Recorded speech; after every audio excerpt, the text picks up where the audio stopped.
put some soft cotton in there that's made specifically for birds. Since she loves to burrow in my sheets, I figure I get her a little fleece hideaway.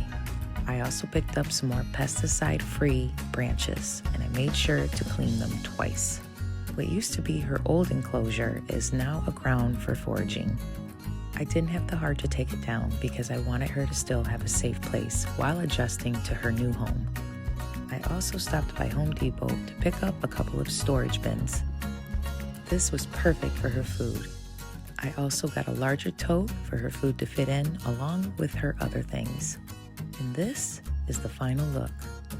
I am still learning Firebird and her needs, but so far, she looks happy.